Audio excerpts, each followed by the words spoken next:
Welcome back to another episode of Ballers, Beers, and Banter. I'm your host, Dave. Here with me, John A. McDonald and George Washington. Hello. What's up? Otherwise known as Anthony and Moose. And of course, I want to wish you guys are John A. McDonald and George Washington because we have two very special holidays this weekend. Of course, on Thursday, we had Canada Day. So happy Canada Day to all our Canadian fans and listeners. And today is July 4th. So happy Independence Day to our American listeners, or happy July 4th. I think people just say July 4th. Happy July 4th. I don't know if they say Independence Day a lot, but happy holiday weekend to all our listeners. How you guys doing? Happy fireworks and barbecue. Fireworks and barbecue and beers, baby. And liquor. Yeah. You've been dipping into that a little bit this weekend, eh, boys? Oh, yeah. Absolutely. The liver has left the building. This is not one of the beers, so I can show this one right now. But I'm having a Radler, grapefruit Radler. It's a great summer beer. You know, it's like a little juice from Parallel 49. It's a tricycle. Beer? What is happening? Grapefruit Radler. It's just a refreshing, delightful drink. Are you jumping to the end of the episode? What's going on here? I'm just letting you know what I'm having. Give us the headlines, Dave. You ready for headlines already? Well, we definitely weren't ready for Radler information, but we're ready for headlines. Okay. I also want to point out, we won't talk about it a lot because I don't want to make Anthony sad. But I'm not wearing my Montreal Canadiens jersey today, even though there's a game tomorrow, which has been the tradition, because it's not working. We need a miracle. Yeah, so I'm going. Change it up. We got to change the juju. So I got a Smokey the Bear T-shirt. Only you can prevent forest fires, and it is forest fire season. So everyone camping and all that, just remember, only you can prevent forest fires. We don't want to start anything. And maybe Smokey Bear is the only one who can prevent us from getting swept in the Stanley Cup Finals. So in Australia, like that slogan doesn't apply because there's actual birds that start forest fires. It's part of their nature. They pick up burning pieces of wood and they throw them into the dry forest and they start forest fires. Well, that seems ridiculous. I like that. I want to hear more about that. If you can tell me more about that. But wouldn't it stand to reason still that then human beings are the only ones who can prevent forest fires? Well, even though birds are causing it, only you can prevent forest fires? Well, no, because you can't stop the birds from doing their thing. Sure, but nobody else can stop them. The birds can't stop themselves. I know, but here, there's nothing that starts forest fires except us and probably like lightning. Fluke lightning. Yeah. So in Australia, there's even other reasons. So you could do everything you can and forest fires could still happen. Yeah. That's it. I think the expression still stands. But yeah, I get you. All right. Well, Smokey the Bear is not our first headline. We don't have a lot of big news, except that we on this podcast are all big fans of the docu-series, the annual docu-series Hard Knocks, which follows one NFL team during their training camp process. And not always true. Season. Not always true. There was two last year. It was both the LA teams. Thanks, Moose, for that correction. Usually one team. And news is that it's going to be the Dallas Cowboys this year. So prepare for the Dallas Cowboys already are the most overhyped team in the NFL. They're America's team, as they are known. So there's just going to be a superstorm of hype surrounding the Cowboys this season. It's going to be wild. And it should be entertaining with all the superstars they have over there. Are you guys excited for a Cowboys Hard Knocks? I'm very excited. I mean, I get excited for Liev Schreiber. Oh, he's so good. Do you remember him, how he did it during COVID last year? Yeah. He was like literally he had like a blanket over his head because he was doing the recordings at home. No studio. I think it's gonna be fun, and there's some real characters on the Cowboys, so it's gonna be interesting to see the return of Dak Prescott off the injury. We've got CeeDee Lamb, we got Amari Cooper, we got Jerry Jones. I'm just worried that it's gonna be 5 episodes of Jerry Jones. But they don't always show the superstars. Like that's the best part about Hard Knocks is they kind of show the guys who are not always in the spotlight. They kind of show training camp, the rookies, and. Like I'm sure like CeeDee Lamb's going to be one of them. Maybe Michael Gallup. Get some information on our Marquis. Oh, I can't do it right now. Just I pulled a Dave. I forced you into a Dave. Dry mouth from all the liquor. Yeah, all the liquor. Drink more water. Got to do the Dave thing. You guys Do should the tasting. you should leave it to the professionals. Yes, we'll leave the professional the rolling of the tongue to Moose. Staying with the Cowboys, guys, we'll be seeing a lot of them on Hard Knocks coming up. But news from, or hype, we'll call it, from Cowboys camp. Cowboys running backs coach Josh Hicks said Ezekiel Elliott is way quicker, way more elusive, more fluent than he was in 2020. So that's some important news. I guess. Good point. Good point. But Zeke's never been like, he's a phenomenal athlete, right? He's a stud. But he never seemed to be one who took his offseason regiment or programming very seriously. If he did this past season, then that bodes well for him. Then maybe I got to move him up. Maybe I got to move him up a little bit because I'm way too low on him compared to I guess the industry, as you would call it. So I got to move Zeke up a little bit. I'm still not. I wouldn't be super keen. So you my RB1, listen to the pros. My analysis on him is not good enough for you, Dave. I mean, his coach and Dak Prescott said he's looking to get. But I mean, he's got to be good. It's not rocket appliances. I mean, sounds a little bit like a little bit of coach speak to me. Yeah, it is. Other news, speaking of coach speak, coming out of the Chargers camp, which was featured on Hard Knocks last season, Chargers coach Brandon Staley said the offense will run through Justin Herbert. Those are the most dangerous quarterbacks, where the quarterback becomes the system, said Staley, studying great players and guys I've looked to come from a coaching standpoint. Their quarterbacks have all played really well. Well, this is talk about rocket appliances, Anthony. Yeah, no duh. You have the rookie of the year with a rocket of an arm and just for all intents and purposes, a future stud at the quarterback position. Yeah, I would assume that the offense is going to roll through him. But anyway, it's good to have the coach confirm that.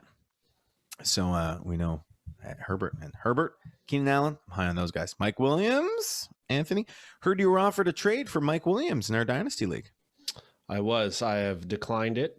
I mean, I know we were pretty harsh on Mike Williams, but the trade, just for those of you out there that might be in a dynasty or in a keeper league, and if you get offered this trade, I'm not going to say who it was from. I'll protect the name.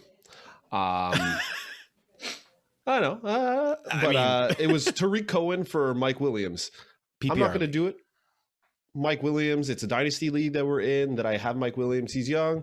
I mean, there is a 5% chance that he will actually do something because he's either going to blow out a shoulder or whatever. But Tariq Cohen's a backup running back. I'm okay at running back. I'm probably better than okay at running back. It's the receivers that I'm lacking a bit on. So, I mean, keep Mike Williams with the off 5% chance that he actually does something. But Tariq Cohen, I don't need a backup running back on my team.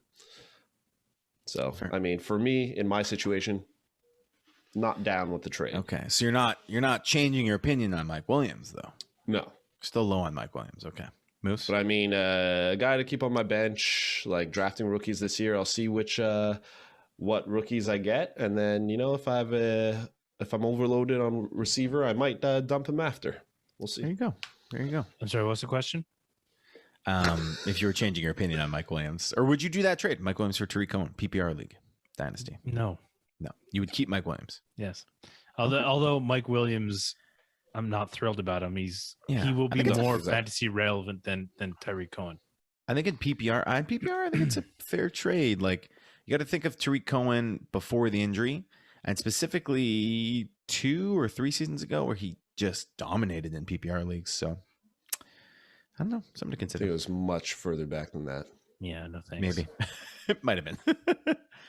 All right. Last headline. Not really a headline, but there was the opportunity for Aaron Rodgers to opt out of this season because players can still opt out, I think, for COVID-related reasons. Or you have that option to opt out if you signed your contract before 2020, which Aaron Rodgers falls in that category. He did not. So now it's just a question of if Aaron Rodgers shows up to training camp or not, or if he holds out. He didn't opt out. He could still hold out and demand a trade. But we'll keep our eyes on that. No more Rodgers news. That's it. We keep the Rodgers news to a minimum because there'll be a big one when he finally shows up. Big loser. All right, John A. Hey, we didn't decide who's John A and who's George W. Who's the father of Confederation and the father of independence? I know what George Washington's nickname is. Who wants to be who? I'll nominate you. I'm gonna put Moose. Seems like more of a George Washington kind of guy. Sure. Yeah. Anthony's John A.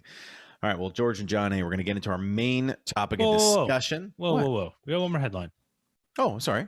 One more headline. So apologies. last episode, we said that one of the milestones that indicated that we were getting close to the fantasy football season was the Mike Williams hype. Well, there's another one. There's another one that has popped up. The second milestone that determines we're getting even closer to the start of the NFL season is Josh Gordon sending his letter for reinstatement back into the league. And, you know, I feel bad for the guy. He's had a lot of troubles. But, I mean, how many more chances? How many more chances are you going to get? Yeah. I like that, though. The two signs. So we have two signs that the NFL season is approaching. Mike Williams hype and Josh Gordon asking for reinstatement. I love it. All right. So that's it for headlines. Yeah, it's pretty funny. On Sleeper, they have him with a Cleveland Browns background, but he's wearing a Seahawks jersey. Or it's the other way around. This is a Seahawks background. He's wearing Cleveland Brown and jersey. like a New England tag. Yeah. That's about right. Okay, guys. So main topic of discussion today, listeners. Very excited. We're doing one of two potentially sleeper episodes. We're getting close to draft season, and it's time to start diving into those sleepers. So we did our rookie review episodes to get you up to date on our rookies. We did our marquee de la mid-round to talk to you about our mid-round targets, favorite mid-round targets.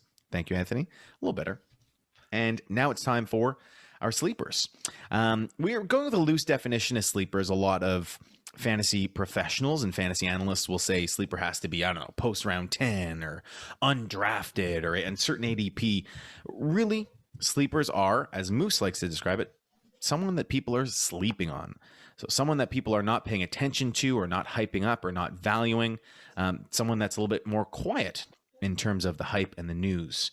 And that's where the term sleeper comes from, and our favorite platform, Sleeper. Yeah. Well, realistically, it's just someone, I mean, you can, you know, because everybody's league's different. You have people who are hyper aware of things in some leagues and some who are not. And so a sleeper is realistically someone that the rest of your league is just not paying attention to. And that's a sleeper or the world in your league. Your league. Your well, I platform. mean, often sleepers do go across most leagues. But like I said, there are people who are some leagues who are more hyper aware of, and it depends how deep your bench is too. Some people have wildly deep benches. So absolutely. So that's what we're going with today. We're talking about sleepers, which are so much fun. Guys, when I was going through potential sleepers and looking through names, man, just a ton. There's tons of options for sleepers because there's a lot of people out there that, as there is every season, that people are not paying enough attention to or giving enough value to. People that could be breakouts or could be studs, could be league winners. And I'm going to go first with my sleeper here today, guys. And if I told you, so selfish, did anybody want? We always no. Nobody wants to go first, so I'll just take it. So if I told you you could get a player, a quarterback who since week 7 of 2019 has been the third best quarterback in the entire league, behind only Lamar Jackson and Josh Allen in total fantasy points. Lamar Jackson being the overall fantasy player in 2019 and Josh Allen being the overall fantasy best last year. The next best player, the next best quarterback amongst those guys since week 7 of 2019, and you could get him between rounds 7 to 10 in those rounds right now in your drafts. Wouldn't you want that? wouldn't you say that's a pretty big sleeper? It's a quarterback though? Yeah. Well, I mean, how far down? Who is it? Because I don't think anyone's sleeping on quarterbacks. The name is Ryan Tannehill, and I have to give credit to fantasy pro Mike Tagliere for pointing out him and a couple other analysts have been big on Ryan Tannehill. Ryan Tannehill, since week 7 of 2019, when he started, that was his first game starting for the Tennessee Titans, taking over for Marcus Mariota, has 573.5 fantasy points, third behind Lamar Jackson and Josh Allen. That's crazy. He finished last season as the 8th overall quarterback. He was 12th in points per game, so he had better total pointage than points per game because there were some quarterbacks that sat out. I would say he had 3 bust games last year. 3 games that he had less than 15 points. He had 3 of those, but he had 6 boom games, 6 games of over 25 points. So he doubled his boom versus his what you would call a quarterback bust in our terms. And his 2020 stat line is 3,819 yards, 33 passing touchdowns, or tutties, as we like to call them on this podcast, Tutties. only 7 interceptions. And here's the kicker, guys. 266 rush yards, 7 rushing tutties. Guy gets in the end zone. He gets in the end zone, and he likes that little Superman kind of jumping jack celebration as he crosses the goal line. Ryan Tannehill, he's going late. He's going about the 11th or 12th quarterback off the board in ADP. I think people are sleeping on this guy. He has been, by the numbers, one of the best quarterbacks in the league since taking over in Tennessee. And now, what else did they do? They added Julio Jones to his arsenal. He's got A.J. Brown and Julio Jones as weapons. Come on. And talk about Tannehill's been one of the most efficient quarterbacks. He doesn't have a lot of volume. And he's going to continue to be efficient. He's got 2 of the best wide receivers in the league, 2 of the best yards after the catch guys in the league. So you could get a little dump off to A.J. Brown or Julio Jones, and they take it an extra 20 to 80 yards to the house. So his efficiency is still going to be way up. And I know listeners out there might be thinking, yeah, but what about Derrick Henry? Aren't the Titans a run team? Derrick Henry's won the rushing title 2 years in a row. They're a run first team. But there are tons of examples last year of when Derrick Henry and Ryan Tannehill both went off in a game. Plus, the big advantage to having Derrick Henry and that rushing threat is play action. Okay, if you want to get open receivers, if you want to give yourself more time in the pocket, you fake a handoff to Derrick Henry. The defense has to commit and bite to that because he's Derrick Henry. They're worried about getting stiff-armed into Middle Earth. So it opens up a ton of space for the offense to operate. So I think, Henry will obviously be the number 1 fantasy option, but I think his play opens up tons of space for Tannehill in that offense. So he's a big-time sleeper for me. I don't know how you guys feel about that. I agree, disagree. Well, I disagree that he's a sleeper. I don't think anyone's sleeping on Tannehill. If you're sleeping on Tannehill, then you got to wake up and start sending us emails with questions about other things about your team, because there's probably some other grave issues going on. I think he's a sleeper in the unconventional way that he's going beside Trevor Lawrence. He's going behind guys like Matt Stafford, who was my sleeper. So your mid-round target. Yeah, exactly. Yeah. So for a guy that's performed super well since he's gone to the Tennessee Titans, and you can argue his situation might be a little better for him dropping off. Like I think he's a sleeper because people like I think he's less desired, but I don't think people are sleeping on him. Well, to go that late, I think that's sleeping. Like some guys going round 10, man, round 10. He's going late. He's almost going as like not a starting QB to draft for your fantasy team. Yeah, he's right on the cusp. So people going before him. So he's going right around exactly Matt Stafford, Joe Burrow, Trevor Lawrence territory. People going before him are Jalen Hurts, who I know you guys would disagree with, Tom Brady, Rodgers, Herbert, the likes of those guys. So, and really he might even belong in the conversation, like way up there with if you just base it off of how he's played since 2019. So. I think honestly, the reason he's going late, like I said, is because he's less desired because of Julio Jones being a little bit on the senior side of things, and AJ Brown allegedly still dealing with knee issues. So yeah, and just you're 100% right. Yeah. If both these guys are healthy, holy smokes! Like if you picked up Ryan Tannehill that late, you're laughing. And just to play devil's advocate a little bit, so last year there were guys that he was familiar with, so Humphreys, Corey Davis, AJ Brown, and then he had Jonnu Smith, who also has health issues. Jonnu Smith, Corey Davis, and Adam Humphreys are gone. Was for sure there last year, and had some games that were definitely worth him starting that week if you decide to put him in when Jonnu Smith was hurt. Or he helped Tannehill. Right. But with we mentioned last episode, or I mentioned last episode, that now they might have 2 receivers that might play hurt, and maybe just having those 2 options and for sure, like They have Josh Reynolds there as well. Yeah, they brought in Josh Reynolds, who I think is an underrated wide receiver. Right. Yeah. So, I mean, he has 2 new guys that he's got to build chemistry with. They did say that Derrick Henry, they want him to catch more balls this season. So, So talk about efficiency. Exactly, Anthony. You could dump it off to Derrick Henry, AJ Brown, or Julio Jones. Like, could you think of better efficiency guys to dump it off to? It just, to me, just screams value here at Ryan Tannehill in that round.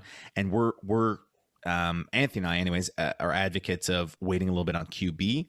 I really think it's a year that you have to go in the middle rounds to get your QBs, the guy that you want. You won't be able to wait very, very long. And Tannehill's right in that meaty part. He's going between round 7 and 10. And I think he is a steal there. I've done a couple mock drafts. The mock draft we did that we broke down on the podcast, go back and have a listen to it. Tannehill didn't go. He went undrafted in that league. And those were all very competent fantasy players. So there you go, Moose. There was, we were with Sanchi and Sinker DFS and those guys, and nobody took Tannehill. So I think people are sleeping on him. That might have been pre-Julio news, but I think people are sleeping on Tannehill. And another important point to make is that, the Titans have in recent history not been good on defense. They were normally a really good defensive team, but last year they were terrible on defense, and that meant that they had to throw more. They had to come from behind more. Their offense needed to put up big points. They were involved in a lot of blowout games, and I expect that to be the same next season. Their defense is not very good, so I think the Titans are going to be in a lot of close games, a lot of battles where they're going to have to be producing on offense. They have a couple tough matchups next year, but not necessarily defensive matchups, but good teams they're going up against: Kansas City Chiefs, Buffalo Bills, and then of course you get the opportunity for them to feast. Being in the division they're in, they get to play the Houston Texans twice, the Jacksonville Jaguars twice, and they play the Seahawks and the Jets, who were notoriously bad against the QB last year. So there's 6 games right there where you're gonna be pretty much guaranteed over 20 points at the quarterback position for Tannehill. And then there's another 11 games that the Titans, I'm sure, will be doing pretty well in. So I think all signs point to value. I think he's reliable, pretty safe QB with very good upside. Especially if he puts in some more rushing touchdowns like he did last year, and just crazy value, tremendous value at his position. So I think people are sleeping on Tannehill. I'd be more than happy to have him as my starting QB on my team this season. Yeah. Boom. So that's it. So I think people are sleeping on him. That's my pick to start us off, to kick things off. Unconventional, as Anthony called it, but fun nonetheless. Mark Ryan Tannehill down on where do you guys rank Ryan Tannehill? That's my question to you guys. So I have him like around 10th, 9, 10 in my rankings. I got Mahomes, Murray, Josh Allen, obviously ahead of him. I got Rodgers, Lamar Jackson, Dak Prescott, Justin Herbert, Russell Wilson, all ahead of him. You guys agree with me so far? Yeah. Yep. And then to me, it's in that next tier. You can group them how you want, but I like Tannehill, Hurts, Brady, Burrow, Stafford. And they're in that next tier. So I got Tannehill like 9 or 10. Yeah, I got him 7, 8, 9, depending on how my team looks. Because I have him in the Rodgers, Brady okay, yep. line. You have him next to last season's MVP.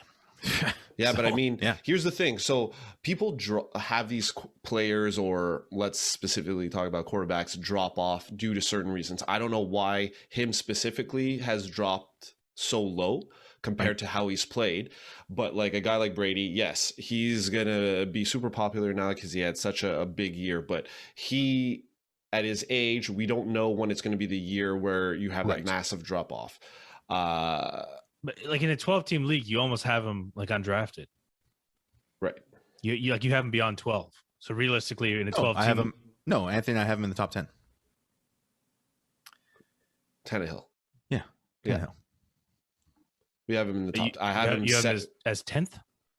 Yeah, no, I have 9. him between 8. I have him at around 8th. So I have Mahomes in no particular order for the top heavy ones. So Mahomes, well, I'll try to do it. Mahomes, Allen, Kyler Murray, Prescott, Lamar Jackson, Russell Wilson. So that's 6. Herbert, 7. Then I have Rodgers, probably Tannehill, then Brady. Okay. And then that's why I'm kind of like, depending on my team, I might go Brady, but Tannehill, he has some running ability as well. What about I don't know if Stafford? You didn't mention Stafford. Right after. Right after. You have Stafford after Tannehill? Yeah. Um, Come on, That's where he has him right now. That's where he has him right now. well, like fair. I like waiting on quarterbacks. If it's Stafford and Tannehill, I'm probably going Stafford because he was my marquee. But like sleeper wise, like if I'm like, I want to wait another round for Stafford, so I'm looking my drafts For like Tannehill. For Tannehill. I'm looking at previous mock drafts that we've done or that I've done, and I mean, I could, depending on where I'm drafting, I can kind of wait if I'm on the turnaround, and I can get Tannehill in the turnaround instead of drafting Stafford before. So I mean, Yeah, you're not upset if you get Stafford or Tannehill. Yeah, and I think Stafford will go before him. I'm just more in favor of Stafford. Yeah, I think the hype with Stafford and the Rams offense and Sean McVay, I think Stafford will move up the list, and then Tannehill will be sitting there. So Moose, you're not a big fan. I get the sense. Not at all. No, okay. Not at all. So Moose is not. I think there's too many question marks with his wide receivers. I mean, they both obviously are very talented, but that's the thing. What happens if they both get injured early in the season? Well, okay, what happened last year? AJ Brown missed 4 games. Yeah, but he definitely wasn't playing at peak performance. Right, but who were his offensive weapons? AJ Brown, Corey Davis. Yeah, were his receivers. So would you say that even with the injury history, would you say AJ Brown and Julio Jones is better than AJ Brown and Corey Davis? Well, I would say AJ Brown and Julio Jones probably better. Yeah, way better. But he's saying that I'm not issue with the injury could be I'm not both banking of them. my season on the Titans, that's for sure. That's why I go Stafford more, because even if there's some injuries there's enough talent around for him to save his fantasy performance for the year compared to Tannehill. I think now he has less targets. So on the Rams, they got Robert Woods, Cooper Kupp. They got Van Jefferson. They got Josh Reynolds, Van Jefferson, pretty even as the third option. I mean, they got Henderson, Cam Akers. Josh Reynolds is gone. Derrick Henry. Yeah, but Derrick Henry, they say they're going to check down more to him, but they haven't. So I mean, sure, but just as an offensive weapon, he also opens up tons for the Titans, right? So if you're talking about offensive weapons, I think the Rams are great for sure, but I don't think you can say that the Titans are worse. I don't know. I just, in my opinion, I wouldn't bank around Tannehill. And maybe it's because he used to be a Dolphins quarterback, so maybe that's why. But I wouldn't bank on him. But okay. He's an enticing guy who nobody's taking. There are a lot of positives, but it's just Moose will not own him because Moose is get your good quarterback early. It's just not for me. Yeah. Moose is going to snag one of the primo studs. All right, well, get your points. I like it. Slight disagreement on his sleeper status and if can't always agree. We like him or not, but I like it. All right, Anthony, you're going next, buddy. Who's your first sleeper? My first sleeper. So I'm going to go with a wide receiver here. Maybe some of you might look at it as a deep sleeper, and maybe I picked it to cater to Moose a little bit here. This was his guy the 2 past years, but I'm going with Mecole Hardman, wide receiver for the Kansas City Chiefs. Currently on the depth chart as wide receiver 2 on the team behind Tyreek Hill, but maybe the third receiving option if you throw in Kelsey. Yeah. He hasn't had some great fantasy finishes, and he's only been in the league 2 years. So he finished 59th when I'm looking on fantasy football data and 62nd last year. He's averaged around 550 yards, 6 touchdowns the first year, 4 touchdowns the second year. But his targets increased. He's only 23 years old. 23. The guy is, you can argue, almost as fast as Tyreek Hill and is going to be a great up-and-coming receiver to take over eventually. He's 23, like I said. He's super young, super talented. Anthony, just hold on though. Quick question. How old's Mecole Hardman? He's 23. I'm glad you brought that up. And how fast is he? He's fast. He's fast. There was that clip of him and Tyreek Hill racing in the locker room, and Tyreek Hill beat him, but it was just like a little 10-yard thing. And then was Mecole Hardman he won the Bleacher Report bounty, whatever it was, or tied race off, right? He was like 4.22 or something ridiculous, unofficial. Yeah, he's fast. He's going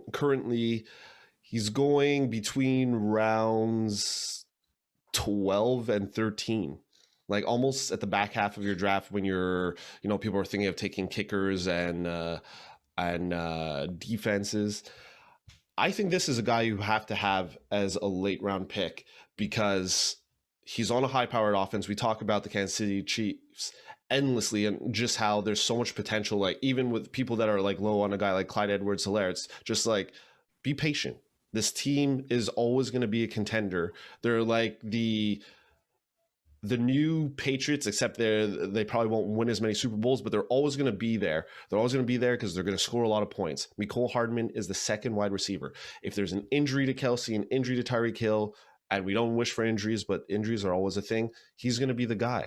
There's no Sammy Watkins there. Not that he was healthy enough to stay on the field most of the time. You got Demarcus Robinson. Yeah, Robinson, who's on and off the team, and somebody that they're not very stoked on. But Mecole Hardman, man, I don't know. Maybe this is the year. I think his yardage will go up to within 700 yards. He'll get back to 6 touchdowns, maybe even a little more. But 700 yards, 5 touchdowns, he'll be relevant for you some weeks. You might have to pay attention to their matchups a little bit to see where, they'll destroy an opponent, maybe like Jacksonville, where it's just going to be an all-out shootout or whatever. So I say don't sleep on this guy. Moose, Moose, you go next. You go next. I mean, to talk about Mecole Hardman, because I know you agree. Yeah, I 100% agree. I mean, I said Mecole Hardman was a sleeper last season. I think he's definitely worth a late round pick for all the reasons that Anthony said. And it always concerns me that Demarcus Robinson and Byron Pringle are there as well. Byron Pringle being the more of a threat, I think, because he's been more successful, where Demarcus Robinson, I mean, the guy drops balls a lot. And to me, he's a bit of a liability out there, but they like him because he's a veteran. And I hadn't realized actually until a few weeks ago how young Mecole Hardman was. Mm-hmm. And then it all sort of made sense to me. They're not rushing this guy. They like this guy and they want to develop him. So they're keeping these veterans around probably to develop him. A lot of people say that his hands aren't the greatest. There was a little bit of coach talk that came out a few weeks ago that his hands have improved quite a bit. He's, more mature at practice. And his 2 seasons, he's had 2 fumbles in both his and realistically, like it depends on your formats too. If you're in PPR and you have return points, his first season was amazing for fantasy. I know that's not always the case, but depending on your numbers, Mecole Hardman was has been decent for fantasy in the last 2 years, and I honestly think that he is a guy who Kansas City is just the land of opportunity right now. Yeah. So he had 41 targets first year, 62 the second. I think he'll increase by another 20 or so. So you'll go up to around 80 targets. Like I said, 700 yards, be around 6 touchdowns. And then I think his rushing, he doesn't rush a lot. He is a weapon that you can use in the run game. He had 17 yards the first year, only 4 attempts the second year, 31 yards. Well, last season he was held out quite a bit for COVID. Right, that too. But how many games did he miss? I have him playing in 16 games. Yeah, he didn't miss any. He was held out for COVID. So I don't know if they just kept him on the bench or what, but he also started more games than he did the year before. So I don't know. We'd have to check those facts. I have him playing in 16. So he started 5 games in his first year, 8 games the second year. I'm predicting that he will start upwards of 10 this year. I think going into his third year. Yeah, and we say start, like it just means what their actual starting formation is, right? Right. But I think at this point, like maybe he's developed, maybe he'll take another year. But I think this year he'll take a decent enough step up where he only had in half point PPR, I think. Oops, sorry, I keep messing with my camera. He had Anthony. three games where he had over 10 fantasy points. So I mean, in PPR he probably had a little bit more, but I think he'll be more serviceable throughout this upcoming year. There's camps this year. You get more practice in. You know, why wouldn't you use a weapon like this when you're trying to contend for a Super Bowl? Yeah, and to me, the big thing, first of all, I agree 100%. Is he a sleeper? Yep, definitely, because sometimes he's going undrafted in mock drafts right now. And is he potentially a breakout candidate? Yes, 100%.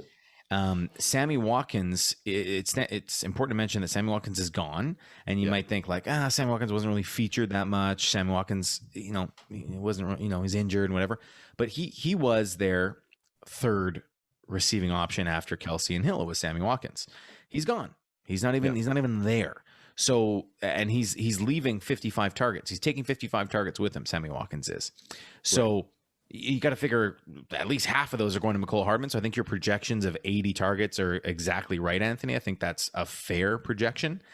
And Mecole Hardman's a weapon. His speed is a weapon. He can get in the end zone on any play, similar to Tyreek Hill. Obviously not quite as good, but he's still young. How old is he, Anthony? 23. Yeah. And you hit the nail on the head. Is he playing on the best offense in the NFL? Yep. Does he have the best quarterback in the NFL? Yep. And is he one injury away from being like, if Hill or Kelsey were to go down, let's say Hill or Kelsey opts out for this season, Mecole Hardman's all of a sudden a 1,000-yard receiver, like automatically, right? Because you're playing with Mahomes. So I think he's a great candidate to pick up late. Yeah, and on good defenses, I'm just looking at last year's stats. He seems to have an increase of targets on like teams against like good point. Good defenses like Baltimore. On bad teams like the Jets, he also saw an increase in targets. The New Orleans Saints, who had a great D as well, 9 targets. So they use him because of his speed. So I think, he's still very young and probably still has a lot to learn. Like you said, with his hands, it's only going to get better, hopefully. If it sort of cut out, but if a defense manages to figure out how to handle Hill or Kelsey, then you're right. It's Hardman to the house, right? And we talk about guys like Gabriel Davis, another youngster that's in the league on another team, the Buffalo Bills. We talk about how valuable he could be where he has arguably more competition on his team. And we say that he could be a value. So why not Mecole Hardman? Yeah, 100%. Great pick, Anthony. Love that sleeper. Moose, it's on to you, man. On to me. Well, I think mine's a little bit deeper than your guys' sleepers, but I like it. In the event that you find yourself not taking my advice and you don't have a tight end that's one of the top, 4 to 5 tight ends, and you're in a pinch and you're going, oh my goodness, what am I going to do? I don't want a garbage tight end. Here's a sleeper. Blake Jarwin from the Dallas Cowboys, who unfortunately was injured last season. However, he's a very talented wide receiver. Often people have compared him to the same style as Travis Kelce. That's not to say he is Travis Kelce or in the same situation as Travis Kelce, but his style of play is very similar. In his first 2 seasons, he went for about just over 350 yards-ish, 300, 3 tutties apiece in both seasons. And then, of course, last season, he was out injured. Now, this is where things get a little bit tricky because last season, we saw the emergence of Dalton Schultz. And Dalton Schultz had a great season as a tight end. He went for 615 yards, 4 tutties. Nothing to shake a stick at. But not for tight end, yeah. But again, that was with Andy Dalton and Dak Prescott being injured, so on and so forth. But I think on a high-powered offense like the Dallas Cowboys, Dalton Schultz definitely has an opportunity to be an offensive weapon. Blake Jarwin. What did I say? Dalton Schultz. Sorry, Blake Jarwin.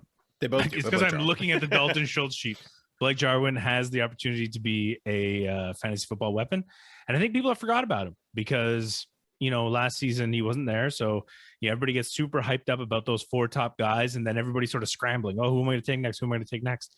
And I think you have to consider Blake Jarwin as being someone you can take who is going to get you, better than average tight end points.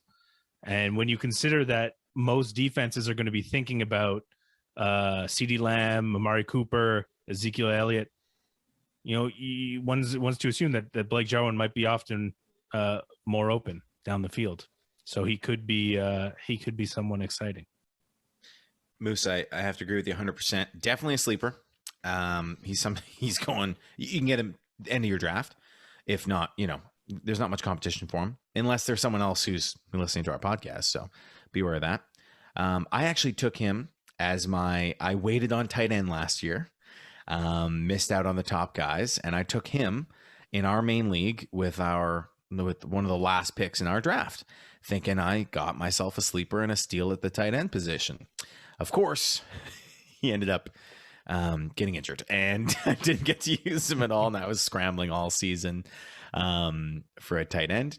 But I think the same still applies this season. I think pointing to nobody knew who Dalton Schultz was. Nobody had ever heard of Dalton Schultz before. And then all of a sudden Dalton Schultz is relevant. People are picking him up on the waiver wire last year, even with Andy Dalton. 89 targets, Dalton Schultz last season. Yes. Now imagine Dak Prescott. Remember the torrid pace Dak Prescott was on? And the Cowboys, right? They were on pace for 7,000 yards, breaking all sorts of records.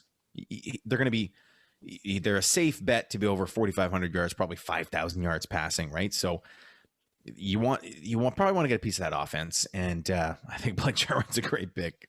Anthony, what about you? You agree? Nope. No, I like it. I am a wait on tight end type guy. The only reason why it's a note is because I've mentioned on a previous episode that how I feel towards Dallas is the same how Moose feels towards Miami. I've been burned. Really? I've been burned late in the season. Yeah. With these more unknown guys. I have talked up Ezekiel Elliott. I mean, a guy with like Ezekiel with running backs being scarce, it's hard not to take him when he falls to you. But I just feel there's so many mouths to feed.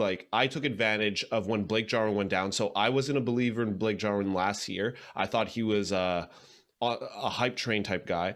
And then sure enough, he got injured and I was able to scoop up Dalton Schultz in a couple leagues that helped me out as a backup tight end that hey, if he does what people expected Blake Jarwin to do, I've really killed it with this waiver wire acquisition. But then of course, like Moose mentioned, with Dalton coming in and, it's not the same as having Dak Prescott. So the other reason the is man still had a pretty decent season. Oh yeah, for sure. For a tight end. Exactly. And I say Dalton Schultz is a threat to Blake Jarwin, but realistically, they threw a pile of money at Blake Jarwin, so they're going to start him. They paid the man, they're going to start him. So Blake Jarwin's the guy. Well, yeah. Here's how I look at it too. So we talked about Michael Gallup in the Marquee episodes, and how I said that I'm not a big fan either because there's too many mouths to feed, and CeeDee Lamb has taken over. But it's the same amount of mouths as last season. Same amount, because now it's Blake Jarwin and Dalton Schultz. Blake Jarwin wasn't there. No, I don't think Dalton Schultz is going to have that big of an impact. Well, here's how I'm going to argue that. So you said, getting to the receivers to kind of set up what I want to say is they had to take CeeDee Lamb because they were surprised that he felt him. So even though they had a stud in Michael Gallup, CeeDee Lamb's taking over and might even be the number one on the team, which puts Amari Cooper second, Gallup third, and then it was supposed to be Blake Jarwin. Yeah, but they just paid Blake Jarwin a pile of cash. So they're not gonna bench him. Yeah, but they could do the same thing. Let's say they do the same thing with Michael Gallup. I just feel that they've been put in a situation where it's kind of hard not to go to Dalton Schultz, but how much will it cut into Blake Jarwin? So basically, I don't want a tight end that late in a draft where he has competition already. So Anthony, you're saying competition, but listen, they were forced to use Dalton Schultz last year at tight end. So he happened to get 89 targets. He was pretty productive, but it's not like the Cowboys are sitting there being like, how the heck are we going to get Dalton Schultz enough targets this year? No. They're like, it's not that, but it's just they're going to spread out the ball. And I mean, yeah, but it's the same. They added no one new to the offense that's going to take away targets. Until I hear word at camp that Blake Jarwin I know he's recovered from the injury and everything. Until I hear positivity and news coming out of camp like the year before that he's looking like a stud, I'm gonna temper my expectations on him because I don't know what's going on with Blake Jarwin, and I know. That is a fair thing to do. Then he wouldn't be a sleeper, would he? Well, I'll get you a comfy pillow, a little bit of warm milk. I'll put on some nursery rhymes so you can continue sleeping. Yeah, read you a lullaby. But also like something that Moose looks at as far as fantasy, as far as production towards the fantasy playoffs. I don't want a guy that potentially one game might not show up because that game that they decide to go to Dalton Schultz. Do I believe Blake Jarwin? Yeah, but you already blew it. But I prefaced that with you already blew it by not taking one of the 4 top tight ends. Exactly. So you already blew it. But that's the real question, Anthony. If you don't have one of the top, let's say 6, including Kyle Pitts, Mark Andrews, TJ Hawkinson, on the top 3, how is Blake Jarwin any different than anybody else amongst the rest? Like, does he not Noah Fant has zero competition at tight end. Yeah, he's also got 0 quarterbacks. His competition is his quarterback. Okay, but still, these are guys that have performed with no quarterbacks. So it's like you got Mike Gesicki, you got Noah Fant, you got Tyler Higbee, and then the other guys that fall in the same category. I'm not just singling out Blake Jarwin here, but guys like even Cole Kmet, who can potentially be a sleeper. He's got Jimmy Graham, who finished pretty decently when a lot of people thought he was done. So there's still 2 of them there. Hunter Henry, we said don't draft any Patriots, but there's Hunter Henry, Jonnu Smith. The Chargers, you can argue that Jared Cook being there is maybe a better option because he's going to be the sole tight end, but he's old. He's got competition. They drafted or they have Parham. His name's Parham, young tight end. I think he's 2nd-year tight end. Anyways, I would rather a guy like Gesicki or Fant, even Gronkowski and Tyler Higbee.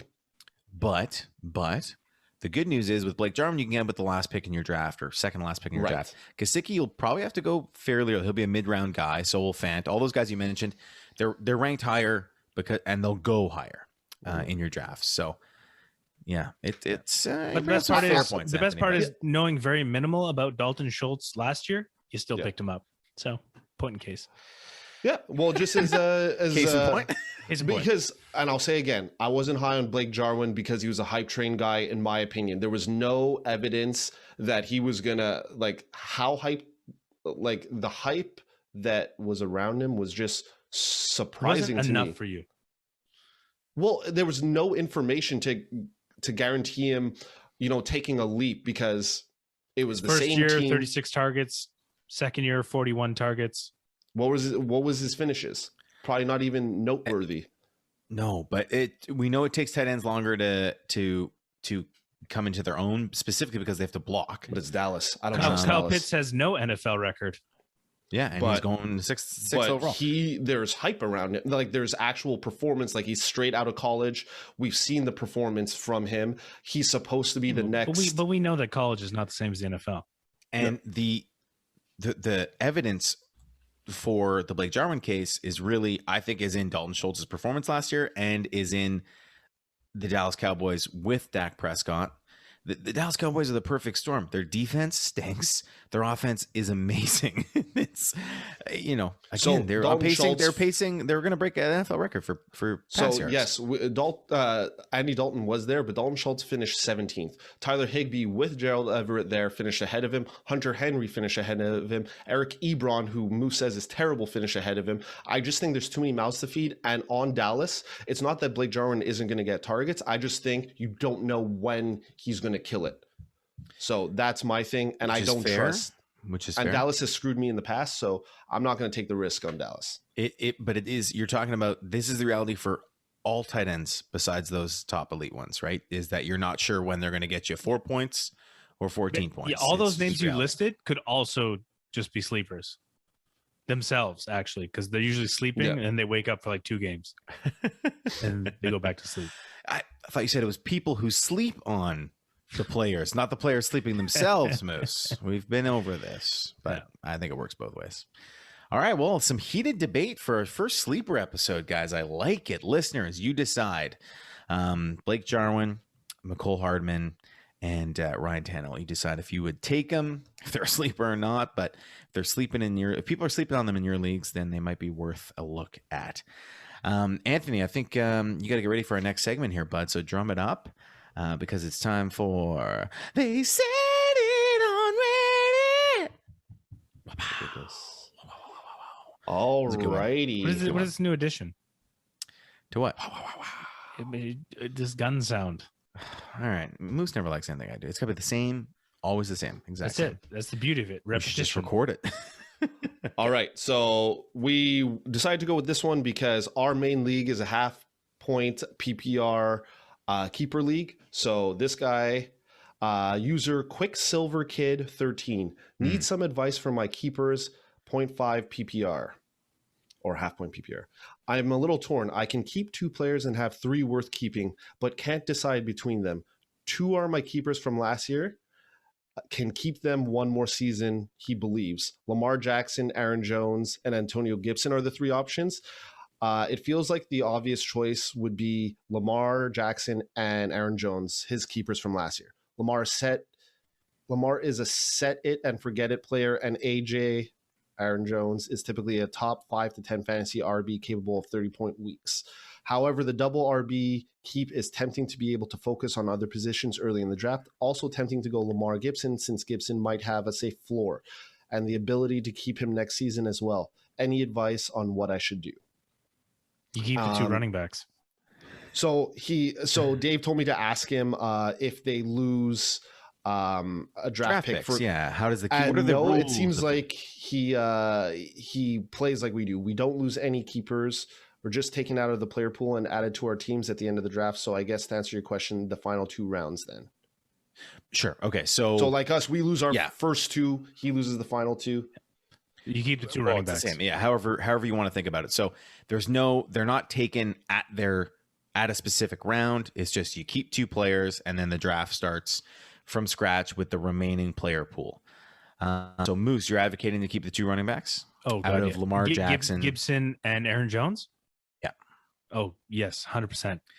So No question. I would say first off to Quicksilver, first find out how long you can keep your keepers for, like how many more seasons. That would be important information to have.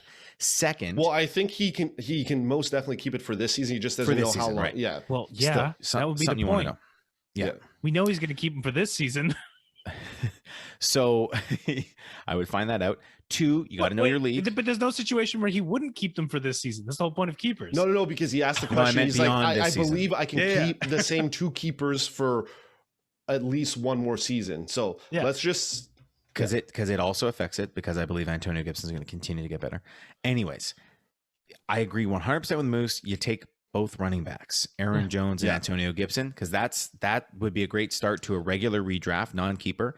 And we love Lamar Jackson. He has the upside to be the number 1 player in fantasy, as he did 2 seasons ago. But there are so many quarterbacks. Ryan Tannehill is an option. Matt Stafford that we talked about last week. And the difference between Lamar Jackson and those quarterbacks will be negligible. But the difference between Aaron Jones and Antonio Gibson's stack versus Aaron Jones and, I don't know, whoever other running back you're going to get, Josh Jacobs or whoever it is, will be much greater. So I think you can easily get another quarterback, but having that 2 running back stacks just clutch. So I'm going to... it's just... Go ahead. I was going to say... I'm going at an Anthony Harrison rant, but you finish up, Moose. I was going to say, well, it's just logistics. Like, if you're that high on those 3 players, you keep the 2 running backs, and in your first round, you could probably pick Lamar right back up again. But you're not going to be able to pick up Antonio Gibson or Aaron Jones if you're not one of the first picks. So if in your opinion, you want these 3 guys on your team, the best hold is the 2 running backs. And worst case, you pick up Lamar in the first again. Yep. So Quicksilver Kid 13, listen. Anthony? Quicksilver Kid? Anthony? Yes, Moose? He's listening. Good. Don't listen to anybody else on your comment pool, because so far it looks like everybody's telling you to keep Lamar Jackson and Aaron Jones, or Lamar Jackson and Antonio Gibson. Oh my God, I'm tripping on my words. But Lamar Jackson, we've spoken about him before and how he's not that good in the passing game, has seen a decrease in fantasy points or fantasy production. And we've talked up getting a solid running back duo for your team, because they are a scarce position. Antonio Gibson and Aaron Jones are key guys for your team. Aaron Jones, don't worry about him. Even if Aaron Rodgers doesn't play, the guy is elite. He will get work. He will get work regardless. It's so strange hearing you say that, Anthony. Like, it's such a new thing for my ears. I know, but I said I wouldn't have taken him in the past, but I said if he proves it one more year, then I'll confirm that he's elite, and he's confirmed. Yeah, like a year so too late. Other people need to use my example, how I've been low on him before. I think, it was maybe he was a flash in the pan for a couple of years, and then he's just going to fizzle out. Jamal Williams is gone. A.J. Dillon won't be that much of a factor this year, maybe for the touchdowns, but Aaron Jones gets so many touchdowns that he can afford to lose a couple to A.J. Dillon and still be a top finisher for the running backs. So Aaron Jones, without a doubt, do not worry if Aaron Jones is not there, and don't worry about A.J. Dillon. The guy is elite. Antonio Gibson, a safe running back. And some people are going to get him as the number one running back for their team. So keep the two running backs. You have guys like Matt Stafford, Ryan Tannehill, but it seems like he wants to be a guy that has a stud at QB.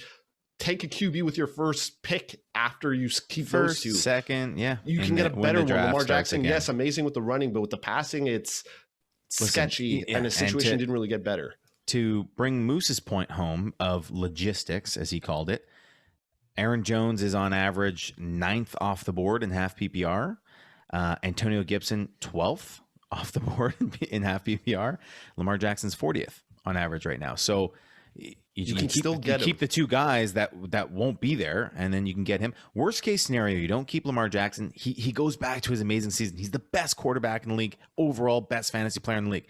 You'll be kicking yourself a bit, but the gap between him in first place and like the 8th best quarterback is much smaller than the gap at running back. So, and also you got to keep in mind, like we say, you always got to pay attention to the people in your league. No, that doesn't apply here. Well, it applies in a sense that you keep the two running backs no matter what. Yeah. But what I'm saying is, people are, for the most part, you're going to have two probably jabronis in your league that are going to keep quarterbacks. But the chances are, I don't know how many teams you have in your league, but the chances are most people will keep running backs and receivers. So running backs will already be scarce in your league. Keep the two running backs. There's no situation where you keep Lamar Jackson. Lamar Jackson can be available to you again in the draft if you want him. Or better quarterbacks. Exactly. You get Patrick Mahomes if you wanted to. Exactly. Well, maybe. Well, he's probably assuming someone's going to keep. Yeah.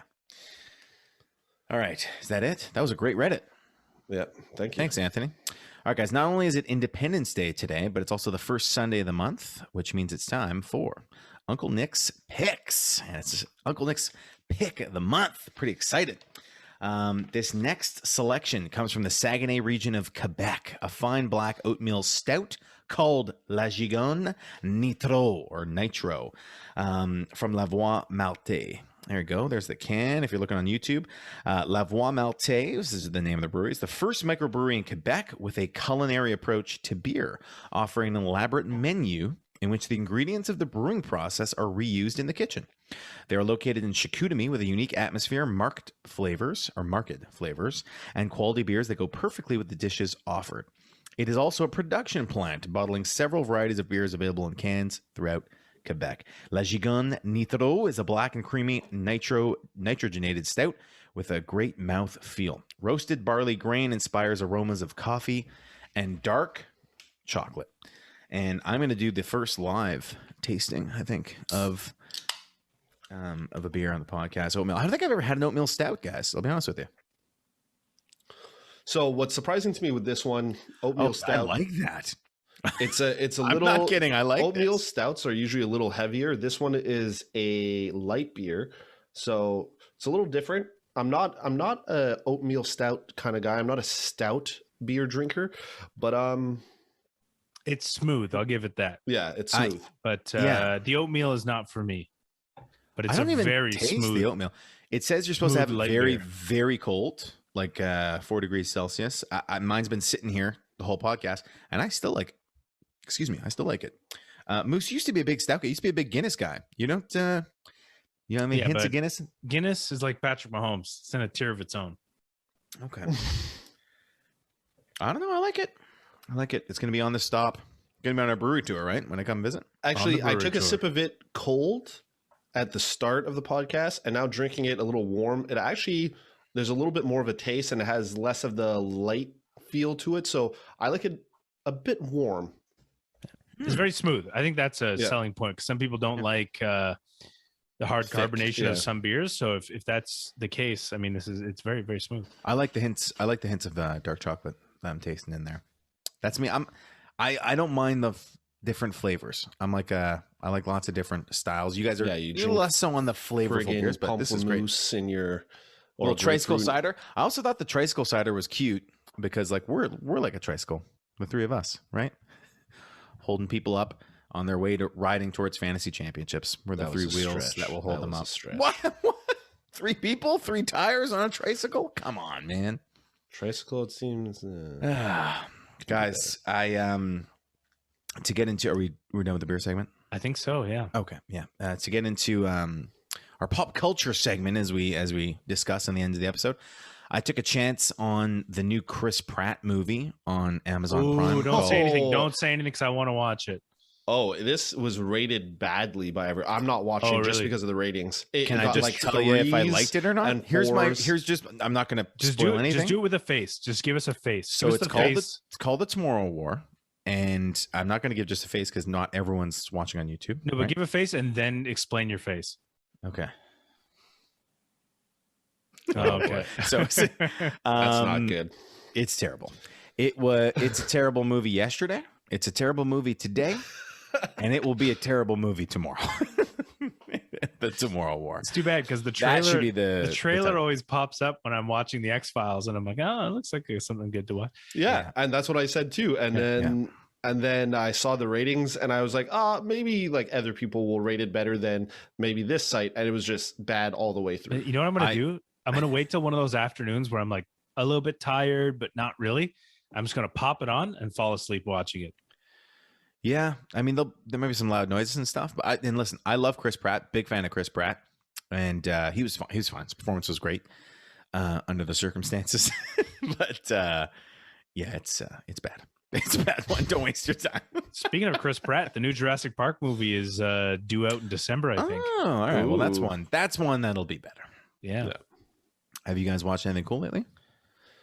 Finish Loki. Oh yeah, 4 What do you mean episodes? finished? Yeah, I'm up to date on Loki. There's I 4 really episodes. like it. I really like it. Yeah. Moose, you should do it. Yeah, I'll get to it eventually. Moose likes to wait till the whole season's done. I did It's watch done. something. Dave, you might like this. It's pretty funny. It's a movie that takes place in Italy. It's on Disney Channel. It's called Luca. Oh yeah. It's, it's an animated thing about sea monsters and humans and their relationship. And put it on. Did not have high expectations, and it ended up being pretty funny. There was some really funny parts. Nice. It's a great story. It's very much like a play on the Little Mermaid story, a little bit different, but it was better than I expected. Yeah, I heard and good things about it. some pretty funny parts. Great. I will definitely check that out. Some great characters. Yeah.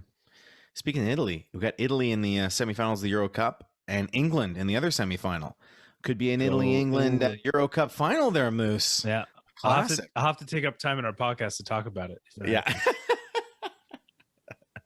Hey, man, sports. I know. I'm just teasing.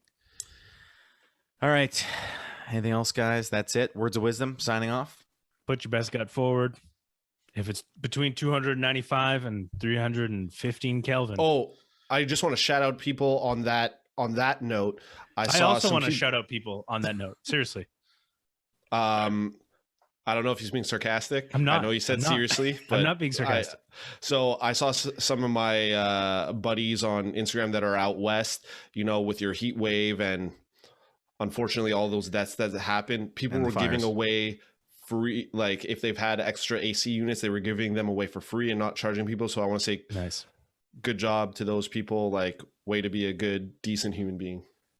I'm giving a shout out to my Auntie Ruth, who I found out she listens to our podcast avidly, and she thinks we are hilarious. Oh, well, Bro, hi, thank you. Auntie Ruth, and thanks for Hi. listening. Yeah, we appreciate that. Yeah. All right. So thank you Well- very much. Those are all the shout outs, and shout out to all our listeners out there. Happy Canada Day. Happy Independence Day. And as always, thanks for listening. We'll see you next time. Ciao.